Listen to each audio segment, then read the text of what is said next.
Guys আবার সাবধান থাকো তোমরা, শুকনো জল খাবার সব নিয়ে চলে যাও, কেননা আবার ভূমিকম্প হয়েছে, প্রচুর জোরে হয়েছে, আবার টের পেয়েছি। এটা হলো মনে হয় আমি টের পেয়েছি 3 নম্বর ভূমিকম্প। এই প্রথমবার আমি ভূমিকম্প দেখছি, তার না 3 নম্বর। আমি এইভাবে বসে আমি ফোন দেখছিলাম, আর তখন আমার মা এখানে ঘর মুছছিল।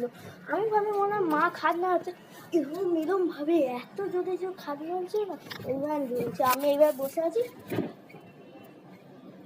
এত জোরে, আমি ভাবি মা নাড়াচ্ছে নাকি, তারপর দেখি মা বলছে এই ভূমিকম্প হচ্ছে, এদের জল নড়ছে, ফ্যান নড়ছে, বিছনা নড়ছে, পালা।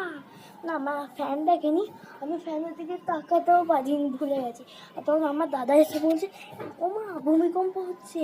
তারপর আমার বাবা তো জানে না, আমার বাবা নিচে গাছ কাটছিল, আর ওই হয়েছে, আমরা সবাই নিচে পালিয়েছি, এত পরিমাণে ভূমিকম্প হয়েছে। সবাই সাবধানে থাকবে, ঠিক আছে? আবার হতে পারে এরকম কোনো দিনও, বা আজকেই হতে পারে। কালকে তো পাকিস্তানে কি একটা জায়গায় হয়েছিল, তারপরে তার আগেগুলো বাংলাদেশে হয়েছে, এখন আমাদের ভারতে হচ্ছে, মানে ইন্ডিয়াতে। সবাই সাবধানে থাকবে, ঠিক আছে? আর বেশি করে শুকনো খাবার সব নিয়ে রাখবে। পালো।